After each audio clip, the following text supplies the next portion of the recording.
Hello SSC commerce শিক্ষার্থীরা, 27 batch. বেশি সময় দিয়ে পড়াশোনা করা দরকার নাকি ফোকাস দিয়ে পড়াশোনা করা দরকার? তোমাদের কাছে আমার এই কোশ্চেন। সো কিভাবে আমরা আমাদের প্রত্যেক দিনের পড়াশোনার রুটিনে কিভাবে আমরা 1 ঘন্টাকে 3 ঘন্টাতে রূপান্তর করব, সেই বিষয়গুলো আজকে আমরা জেনে নিব। দেখো, আসলে আমরা মোরলেস সবাই পড়াশোনা করি, কিন্তু আসলে কারা আসলে ভালো রেজাল্ট করে? সবাই আসলে ভালো রেজাল্ট করতে পারে না, সবাই আসলে তার কাঙ্ক্ষিত ফলাফল পেতে পারে না, কারণ হচ্ছে তারা শুধু সময়কে কাউন্ট করে। কিছু কিছু স্টুডেন্ট দেখবা যে 10 ঘন্টা 15 ঘন্টা 12 ঘন্টা পড়াশোনা করেছে, কিন্তু আলটিমেটলি তার আউটপুট আসেনি। হ্যাঁ, আমার এক ফ্রেন্ড ছিল 16 ঘন্টা পড়াশোনা করেছে, সে পাবলিক বিশ্ববিদ্যালয়ে চান্স পায়নি, প্লাস এসএসসিতে প্লাস পায়নি।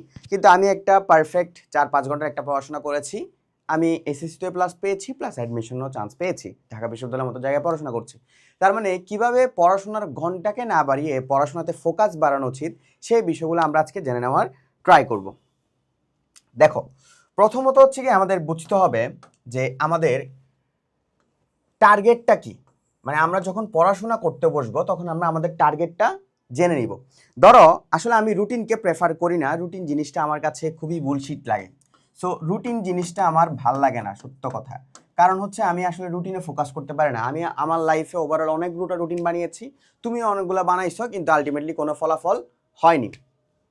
এখন আসো, এই যে রুটিনের পরবর্তীতে আমরা যখন রাতে ঘুমাতে যাব, হ্যাঁ, তখন আমরা সেদিন রাতেই প্ল্যান করে নিব যে কালকের দিনে, হ্যাঁ, কালকের দিনে আমরা কি কি করব, ঠিক আছে, কি কি পড়ব। ওকে, শুধু বলবো না যে আজকে অ্যাকাউন্টিং পড়ব, এভাবে বলবো না। আজকে নগদ প্রবাহ বিবরণীর 10টা ম্যাথ সলভ করব, এরকম হওয়া লাগবে। তোমার গোলটা স্পেসিফিক হওয়া লাগবে। মানে হচ্ছে গিয়ে স্মার্ট। স্মার্ট মানে যে আধুনিক এমন না, স্মার্ট মানে বোঝাচ্ছি হচ্ছে স্পেসিফিক বোঝাচ্ছি, মেজারেবল বোঝাচ্ছি, অ্যাটেইনেবল বোঝাচ্ছি, রিয়েলেবল বোঝাচ্ছি, এবং একটা নির্দিষ্ট টাইম বন্ড বোঝাচ্ছি যে আমি এই সামনের 2 ঘন্টা এই 10টা ম্যাথ এই অধ্যায়ের আমি পড়ব বা করব, এভাবে হওয়া দরকার। তার মানে এক্ষেত্রে হবে তোমার ফোকাসটা অনেক বাড়বে, তোমার ফোকাসটা ধরে রাখবে। ওকে, এরপর আসো হচ্ছে গিয়ে 25 25 এবং 10 ফর্মুলা। এই জিনিসটা কি? এই জিনিসটাকে অনেক সময় অনেকে বলা হচ্ছে প্রোমোডোরো টেকনিকও বলে, কিংবা হচ্ছে গিয়ে 3-2-1 রুলও বলে। সো এভাবে কিভাবে করা হয়? এক্ষেত্রে হচ্ছে গিয়ে যখন আমরা 1 ঘন্টা পড়াশোনা করব, তখন আমরা 1 ঘন্টাকে 3টা সাইকেলে ভাগ করব। ধরো আমি একটা চ্যাপ্টারের টপিক পড়তেছি, হ্যাঁ, ওই চ্যাপ্টারের টপিকের 25 মিনিট আমি ওই টপিকটা পড়েছি, ঠিক আছে। এরপরে 25 মিনিট ওই টপিক থেকে আমি এমসিকিউ অথবা একটা সিকিউ সলভ করেছি, ফাইন। এরপরে 10 মিনিট আমি যা পড়েছি সেখান থেকে আমি রিভিশন দিয়েছি। এটাকে বলা হয় 25-25 ফর্মুলা, হ্যাঁ। আর আরেকটা টেকনিক হচ্ছে গিয়ে প্রোমোডোরো টেকনিক। প্রোমোডোরো টেকনিক মানে হচ্ছে গিয়ে ভাইয়া, তুমি যদি 1 ঘন্টা পড়াশোনা করো, ওই 1 ঘন্টার পড়াশোনার মধ্যে তুমি প্রতি ঘন্টায় 5 মিনিট কিংবা 10 মিনিট করে একটা ব্রেক রাখবা, ঠিক আছে, একটা ব্রেক রাখবা। এই ব্রেকটা রাখলে হয় কি, আমাদের মেমোরিতে লং টার্ম থেকে শর্ট টার্ম থেকে লং টার্ম মেমোরিতে সেভ হয়ে যায়। ওকে, এরপর হচ্ছে কোশ্চেন্স ফার্স্ট টেকনিক। তো অনেকেই আছে হচ্ছে কি, আমরা শুরুতে একটা চ্যাপ্টার ধরি, চ্যাপ্টার ধরার পরে ওই চ্যাপ্টারটা পড়তে শুরু করি, পড়তে শুরু করার পরে আমরা এখান থেকে শেষে গিয়ে কোশ্চেন সলভ করি।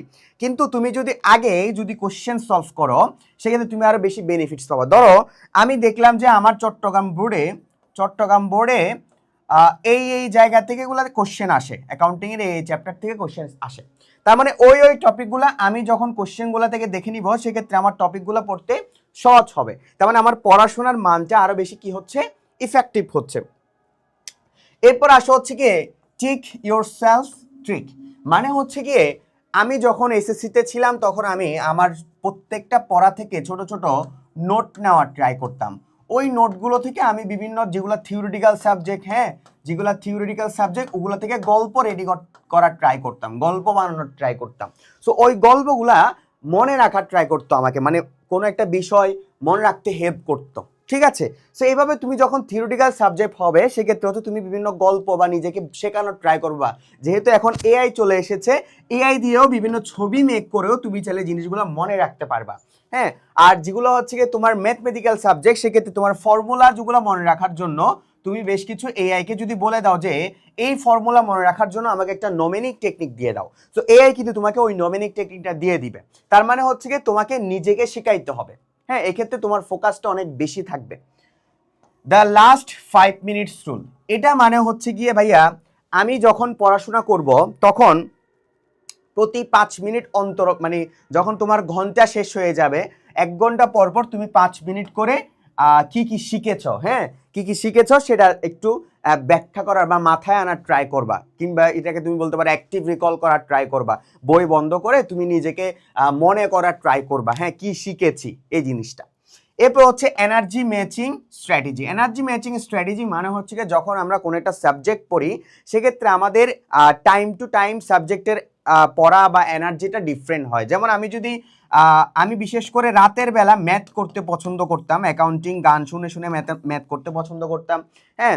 আর হচ্ছে গিয়ে বিকালবেলা কিংবা হচ্ছে গিয়ে সন্ধ্যাবেলা আমি হচ্ছে গিয়ে থিওরি সাবজেক্টগুলো পড়ার ট্রাই করতাম, হ্যাঁ। তারপর হচ্ছে গিয়ে দুপুরবেলা যখন ঘুম ঘুম ভাব লাগে তখন আমি বিভিন্ন এমসিকিউ সলভ করার ট্রাই করতাম, কারণ এখানে আমার ব্রেনে খুব বেশি প্রেশার পড়ে না। সো এক্ষেত্রে হচ্ছে তোমার সাবজেক্ট ওয়াইজ বা টপিক ওয়াইজ বা তোমার হচ্ছে কোয়েশ্চেনের প্যাটার্ন ওয়াইজ তোমাকে কি করতে হবে, এনার্জিগুলো ম্যাচ করতে হবে, ঠিক আছে। এরপর হচ্ছে ডিস্ট্রাকশনস অডিট করতে হবে। দেখো আমি কতক্ষণ ফোন চালাচ্ছি, এটা চাইলে আমার ফোনে একটা ফোকাস মোড থাকে, প্রত্যেকের ফোনে কিছু ফোকাস মোড থাকে, এই ফোকাস মোডটা অন করে দিবে। এক্ষেত্রে তোমার বিভিন্ন যাবতীয় নোটিফিকেশনস বা এগুলা কোনোটাই আসবে না, ঠিক আছে। সো এই সকল বিষয়গুলো যদি মেনটেন করতে পারো তোমার 1 ঘন্টার পড়াটা তোমার ইনশাল্লাহ 3 ঘন্টাতে রূপান্তর হবে। আর তোমাদের যাদের প্রিপারেশনের অবস্থা ভালো না, তোমরা চাইলে আমাদের হালকেস্টেনের একাডেমিক টু অ্যাডমিশন কোর্সটা এনরোল করে নিতে পারো। এক্ষেত্রে হচ্ছে একাডেমিক টু অ্যাডমিশন কোর্সে হচ্ছে কি আমরা কি করেছি, আমরা হচ্ছে আমাদের অ্যাকাউন্টিং, ম্যানেজমেন্ট, মার্কেটিং, ফিন্যান্স প্রত্যেকটা গ্রুপ সাবজেক্টকে একদম ভালো মতো A to Z বিশ্লেষণ করে দিয়েছি। এবং তোমাদের যাদের প্রিপারেশন আসলেই ভালো না 27 ব্যাচের, তোমাদের প্রিপারেশনকে গুছিয়ে দেওয়ার জন্য আমরা এখানে একাডেমিক প্লাস অ্যাডমিশন দুটোকে অ্যাড করে দিয়েছি। তাই কোর্সে ভর্তি হওয়ার জন্য এখনই ভিজিট করো হালকেস্টেনের ওয়েবসাইট। আসসালামু আলাইকুম।